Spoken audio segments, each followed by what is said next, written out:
Aloha kako. Good morning, everybody. Thank you for joining us today. And just to let you know, it's a little challenging for me to talk and look at chat. So if you do chat, I hope you'll be patient. I will definitely try to answer, and I'm sure Paul will try to answer while I'm talking and vice versa. So today we want to introduce you a little bit to the Hawaii Language Roadmap and some of the interactions we've been having with people in the community and especially with students, both at the high school and university level. The roadmap actually began in 2013. It's a statewide initiative that is housed at UH Manoa. And we've been working with multilingual populations, helping them realize the value of their language skills. It's remarkable how many people think that language is just for getting credit to go to college. And how many people think that language is something they use at home, but nobody else cares about it. So it's very important for us to help the people in this state understand that the value of their language is much more than just a personal asset.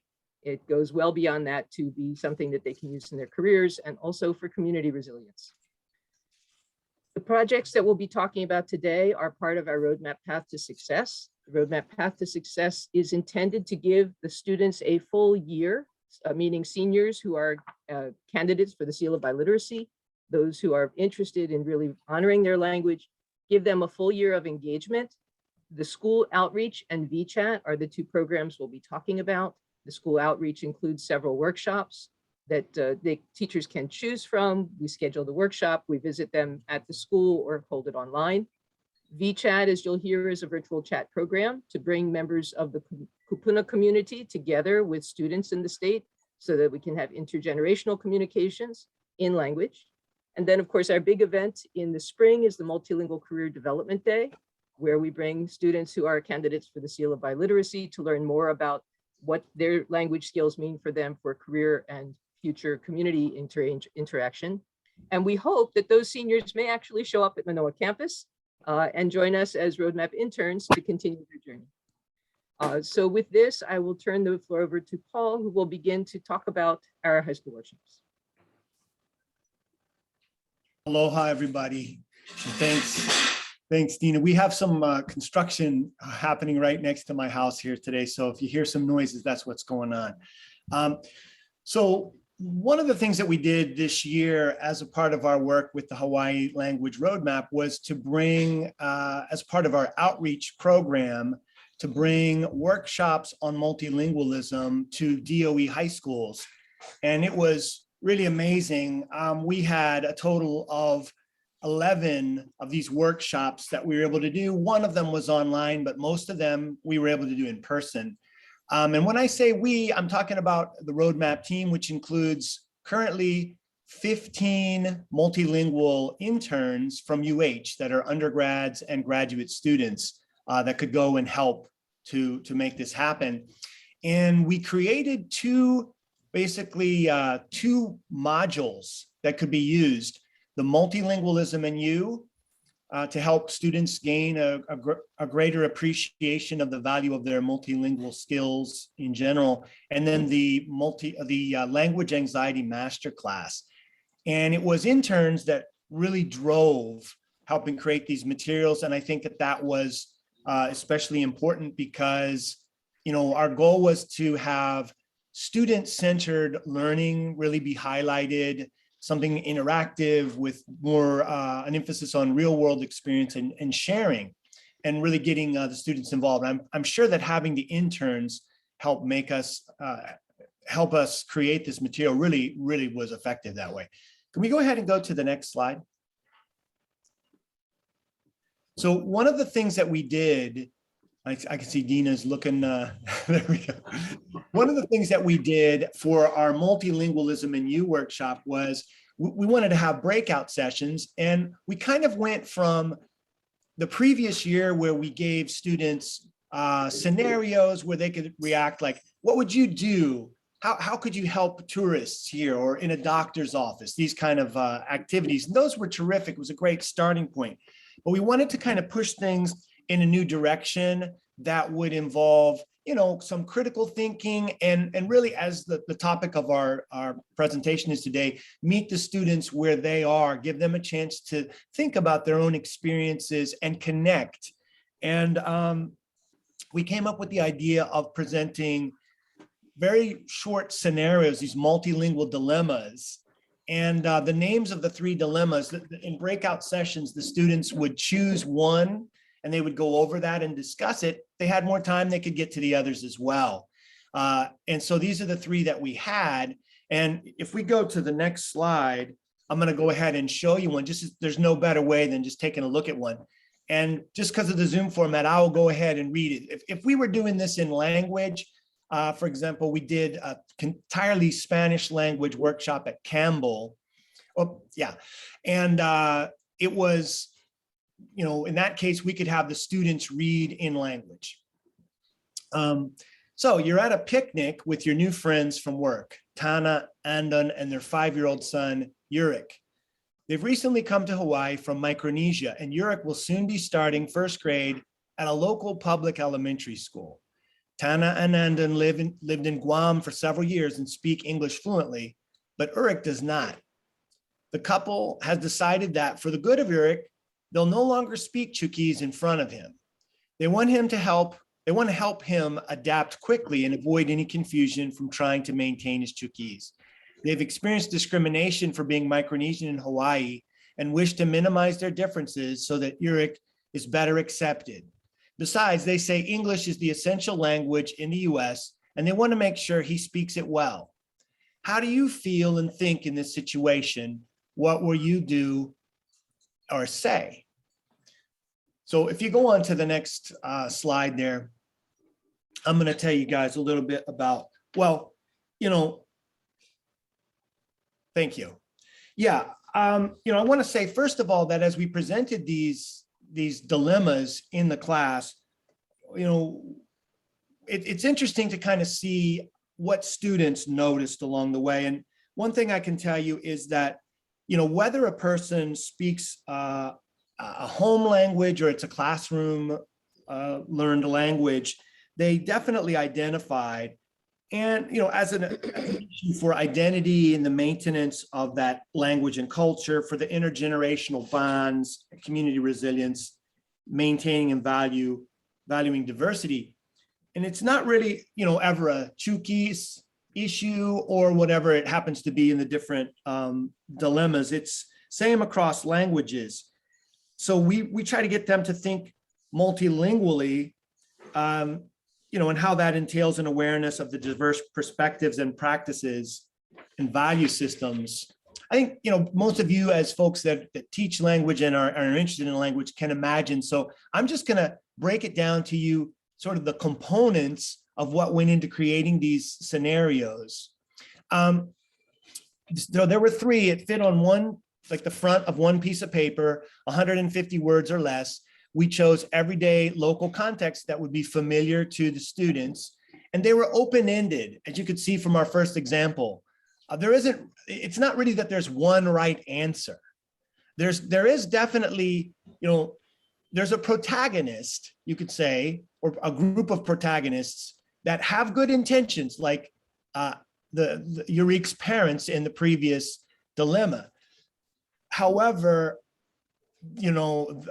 despite their good intentions, their attitude is essentially working against multilingualism in some way or another.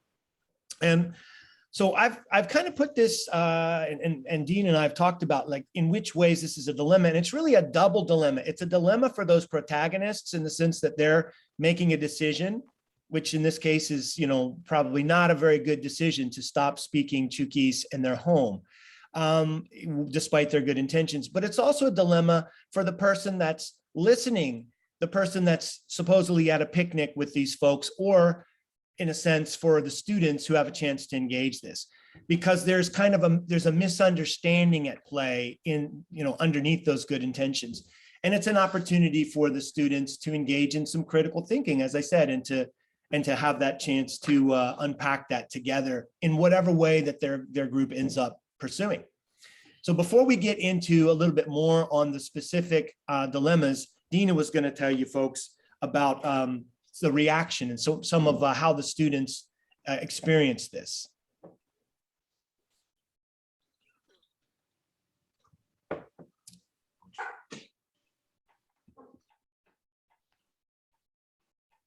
At this point, you might be asking yourselves, where's the language? And the most important part here is that these workshops, some were conducted in language, some were not. But the point here is students are thinking about what it means to speak a language. They're trying to understand the you of multilingualism and you. Everybody can come to multilingualism as an abstract concept. Everybody can understand that people speak many languages. There's many different ways of seeing the world. But how do we help students be part of that world of multilingualism where they understand that they are actually embodying multilingualism just by being someone who brings a second language to their everyday life, to their interactions? What is it that they can see about themselves?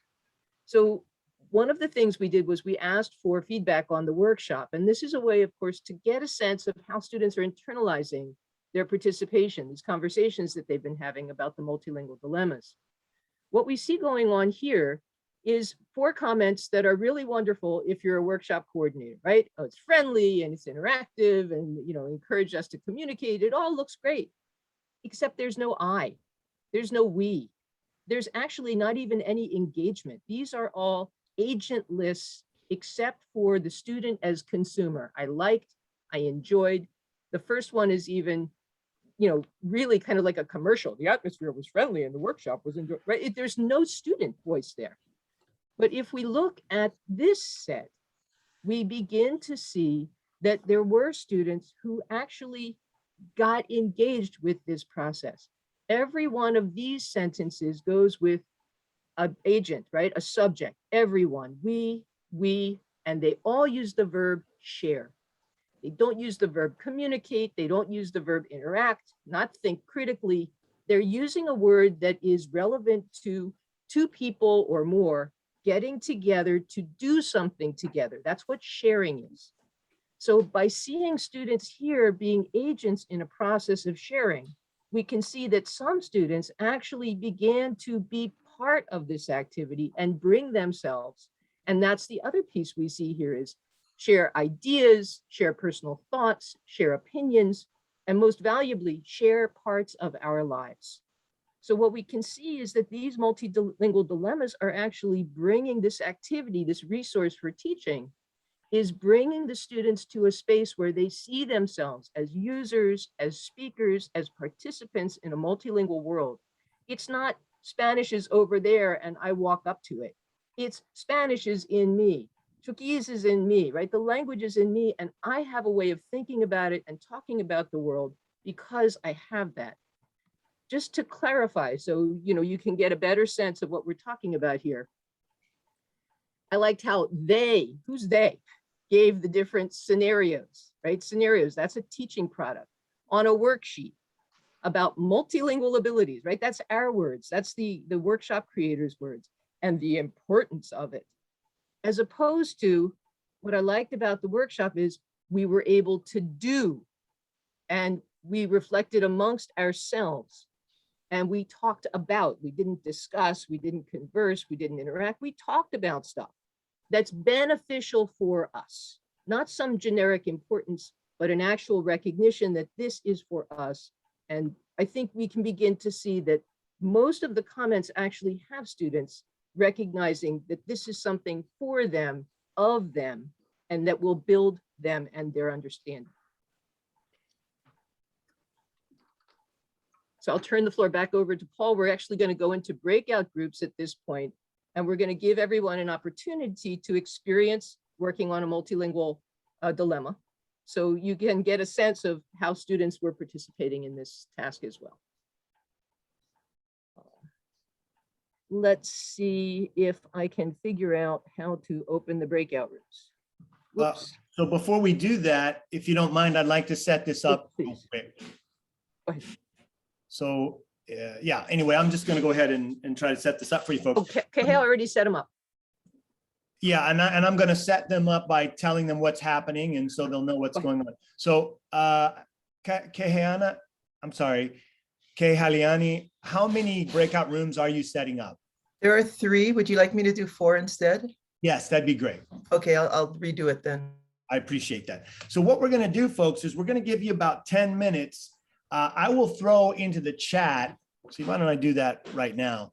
I'm going to throw, this is our the third multilingual dilemma that we used for the workshops. This is one called You're Hired. So you folks can go ahead and read it over, and then in your group, introduce yourself, and then take that time in the 10 minutes to reflect and just talk about what you would do and how you would feel and how you might respond. Then we're going to get back together and talk about this in the big group. Dina and I will be in, 2 of these groups. And then for those of you that don't have any kind of person that's sort of a facilitator, I'll just leave it to you to kind of take it over and just read the thing and talk about it. Should be. And Dina, do you have something to add? Yeah, I was going to say we can pop into the other groups just to help them out. So get the first group started and we'll pop into the other group so we can make sure everybody's okay. Okay. Okay. Terrific. Thanks, folks. Okay, we ready for the rooms? Yes, thank you. Okay.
Hey, folks.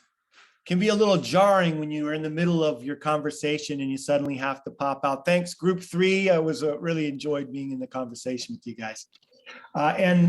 Briefly, I just wanted to kind of check in. First of all, it wasn't possible for us to move from group to group, it turned out. So I hope everybody could figure out how to have a conversation about this situation.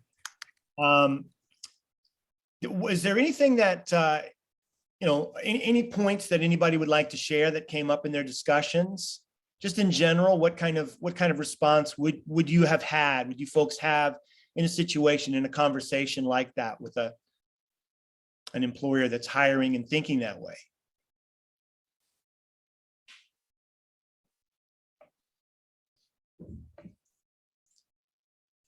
Well, I'm going to go ahead and tell you a couple of the things that, Dina? I was going to say, I just asked one of the group members, I don't know if she'll agree or not, but would you be willing to share? Diana? Because you mentioned you were in, it's okay? Okay, go ahead, Paul then. Hi. Well, I'm Mute. I think Diana is sharing. Hey, Diana, are you sharing? You're on mute. Oh, okay, thank you. Okay. Sorry. I was just mentioning that my first reaction, if I was in that situation, my boss is saying that I will be very disappointed. And I'm looking at this from the perspective of me being from Mexico and moving to Hawaii. We live in a very multicultural place, and the fact that my boss is not appreciating diversity and someone who can, who is connected to the culture of Samoa, I will be disappointed. I think that it's quite the opposite. I think that we have to appreciate other points of view and what they bring to the table. Mm-hmm. Are well said, Diana. Thanks. Thank you. I agree. Does anybody have any other comments? Kevin, you were pretty talkative in our group, as was Lisa. Kevin, would you mind sharing a thought or two? Sure, no problem. Yeah, so, a couple of kind of the same things came up in our conversation about how important it is to be able to connect to different cultures, and in this case, the Samoan culture through the Samoan language in particular. And one of the things that I thought of was how, short-sighted it is of the hiring committee to, just think, oh, well, if it were Japanese, it's good because we have a Japanese market, but they're not thinking of how maybe they could expand and reach and connect the Samoan community through the Samoan language. And then also we kind of had a conversation about what it might mean for pay and pay equity and all of these things. So a couple of things came up. Thanks, Kevin. And yeah, one of the things that came up in our group was that no matter what the language is, having the multilingual perspective as a part of the company, as a part of the institutional culture of the company, brings greater problem solving. It brings effective communication and empathy. Just having multilingual speakers as a part of a group is healthy for the group. So in that sense, it's clearly, it's better to go ahead. I mean, if all the factors are the same and you're making the decision based on that. There's a lot more I could say, the kind of backstory which I was sharing with the group, but I want to go ahead because we have a lot of neat things that we want to talk about today. I'm going to go ahead and see if we can start the PowerPoint back up and just share a couple of things with you folks. One of them is that, when we set up our surveys, our post-workshop surveys, we didn't set it up as a research design. It was set up pretty much just to kind of get these more general, how did you like what did you like about the workshop? What did you not like? Any other comments you want to make? So one of the things we'd like to do is we'd like to look at this student-centered aspect, this meeting students where they are, and sort of the kind of things that Dina was talking about earlier, that the emergence of you. The multilingualism concept is a pretty heady one for the students maybe to get their heads around, but the emergence of you, that it becomes a space for students to own, a space of their own in which to talk about their views. And of course, we also didn't really think too much about the question of home languages versus classroom language speakers. Most of our workshops were run in a classroom environment. However, because we're in Hawaii, lots of the speakers are also home language speakers. So we probably had a pretty good representative of both. But all of the dilemmas that we wrote were really they featured home language dilemmas. And it would be interesting to think about, well, what would classroom learner dilemmas look like? How might those be different? Very, very interesting. We've had some very fruitful conversations, and you guys, we encourage you to have those. And then also the question of when we're running something in language, when it's partially in language, which was probably most often the case, or when it was entirely in English. And then I also wanted to, if we go to the last slide for this section, I wanted to give you kind of a takeaway in case you're interested in using this kind of approach as a classroom activity or as an activity for your language students. And the first thing is I kind of laid out those components of, a short everyday situation with someone with good intentions that's kind of in a dilemma with a misunderstanding. But we also had planned to kind of layer this in the following way. We did the sessions where the students had a chance to react and interact and explore.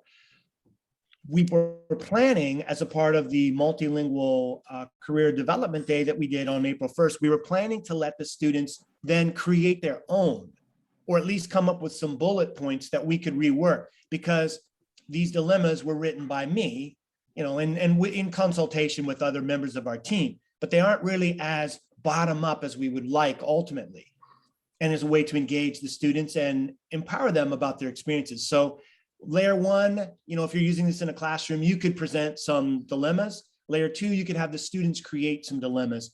Layer three, they could share them by posting them on social media or in clubs or with their schools. they can share and kind of exchange them. So those are kind of 3 ways that you could use these. And I'll tell you too, when we were training the multilingual interns to work in the workshops and for the Multilingual Career Development Day, it was very useful as a training tool to read these together and to discuss them. It was a great way to talk about the things that they needed to know to be ready to be in these situations. So thanks very much. And at the end of the session, we'll have some time if you have some other questions specifically about this part. Great. Thank you, Paul. And I appreciate everybody participating in the breakout. I hope it was of value to you.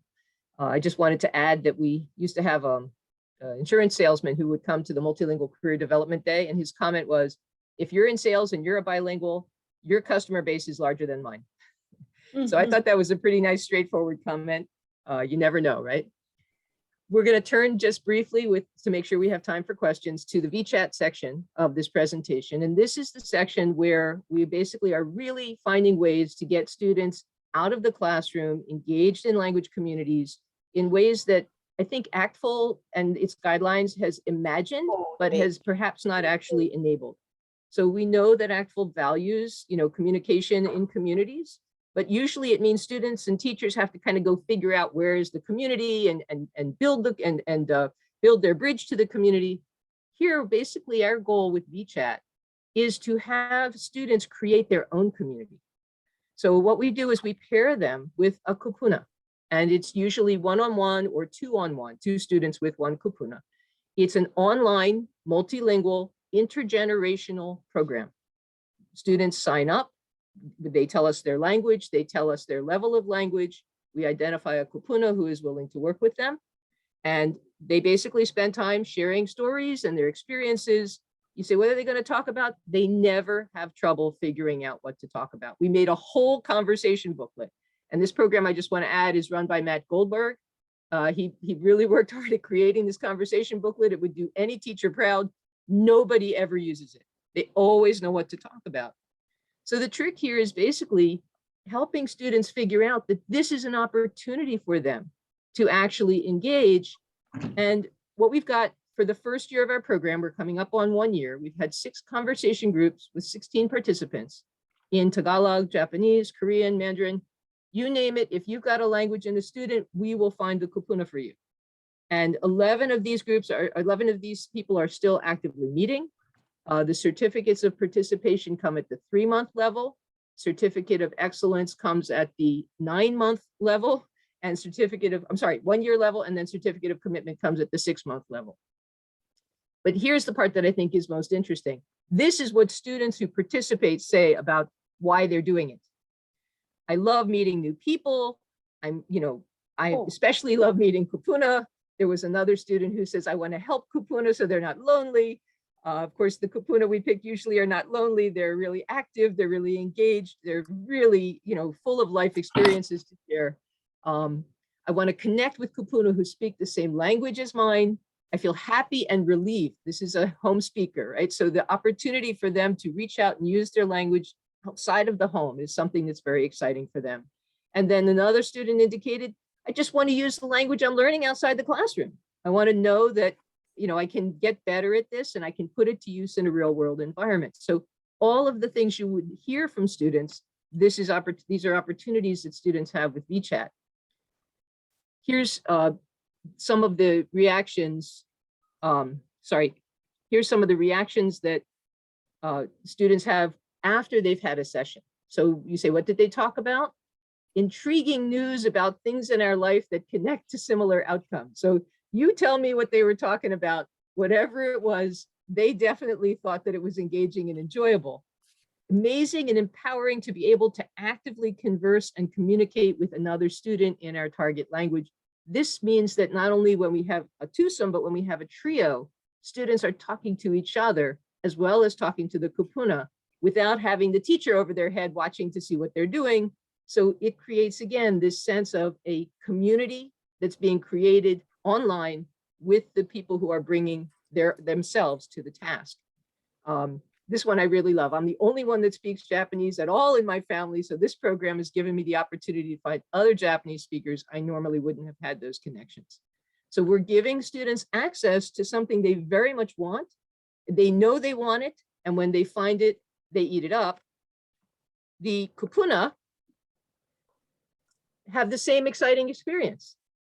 I'm interested in the Filipino American experiences in Hawaii. I learned a lot from my conversation with the student whose family migrated to Hawaii recently, compared to the early history of Filipinos who came as plantation workers. So this is something we see quite a bit. This is the intergenerational stuff.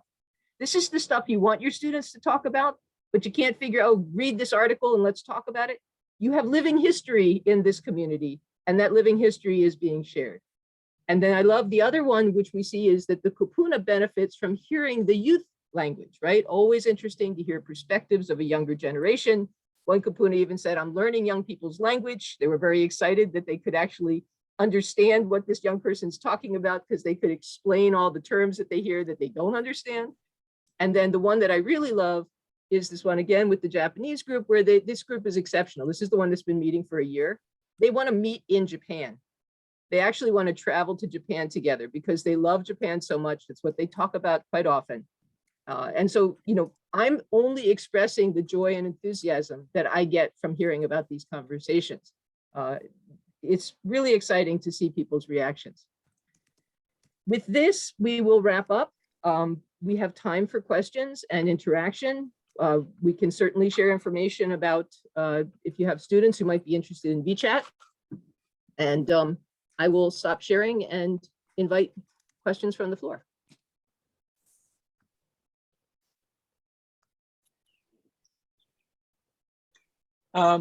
Well, first of all, I really like the idea of the VChat. I think it's, you know, helping connect intergenerationally, as you mentioned.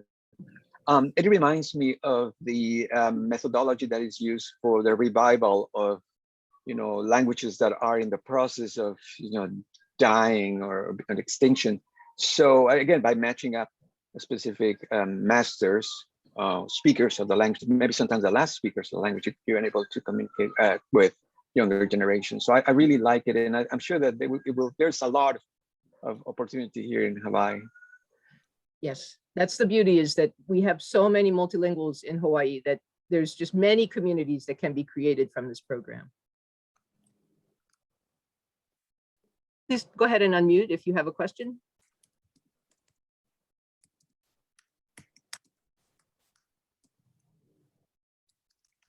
And I've just put the link in the chat for the Language Roadmap webpage. And for Mike, who was asking specifically about the VChat, the webpage does not actually have a whole lot of information about the VChat. So I just put the intern email you can write and we can get you that. We've got that on a separate location. And then I also put the other links that were requested there. Thank you, Paul. Yeah, thank you. We're in the process of overhauling our webpage. So some of the things are not there, but it'll soon be there. Yeah.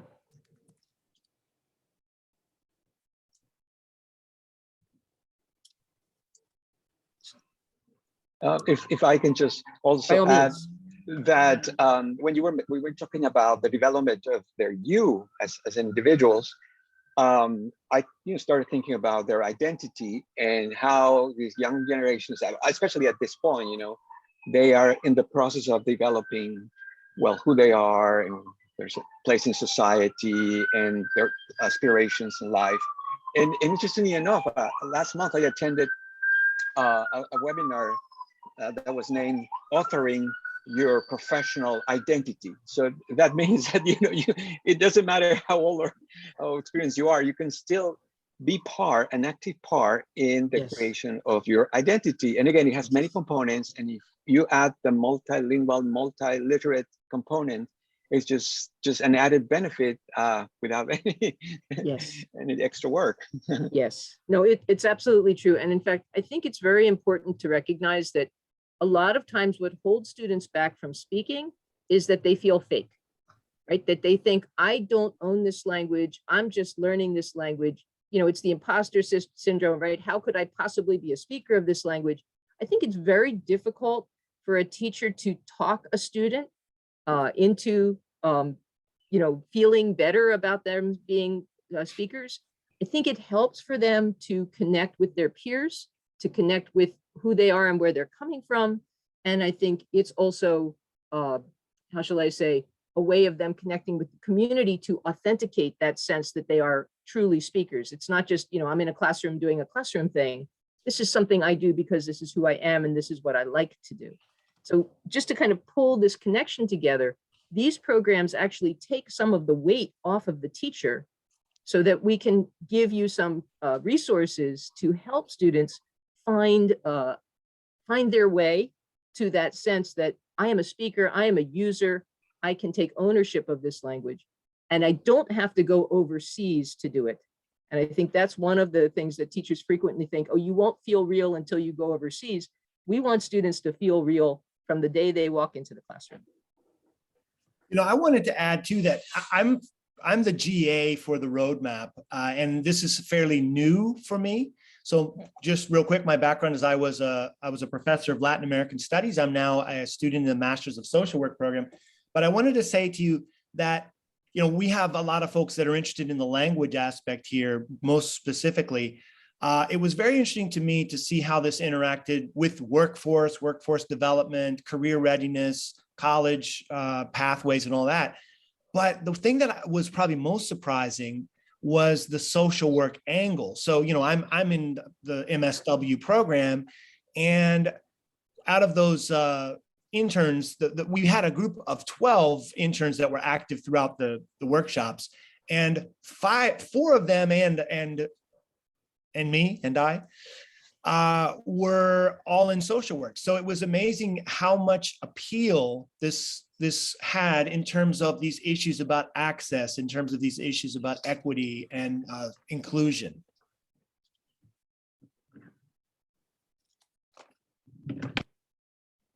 Yes, so there's 1 minute remaining. I don't know if anybody else has a comment they want to share.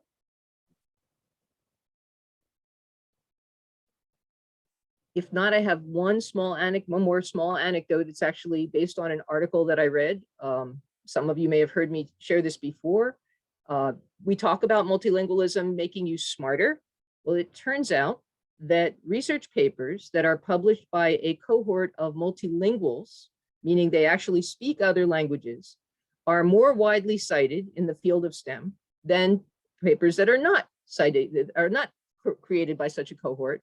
And the analysis basically says that those people know that they come with different understandings of what words mean. So they work very hard at saying their assumptions clearly so that they can't gloss over things because they share a language. They force each other to be very clear and explicit. And as a result, the paper has a quality that's different and superior to those that are not authored by such cohorts. So if you want a smart company, hire a lot of multilinguals. They'll communicate, they'll find all of the challenges, and they will do a super job. And we just need to keep telling people what we have is something valuable to share. Let's make good use of it. Thank you very much, everybody, for joining us today. Mahalo. Hey, thank you. Mahalo, Dina and Paul, for sharing with us today. Really appreciate it. Thank you so much for sharing today. Thank you.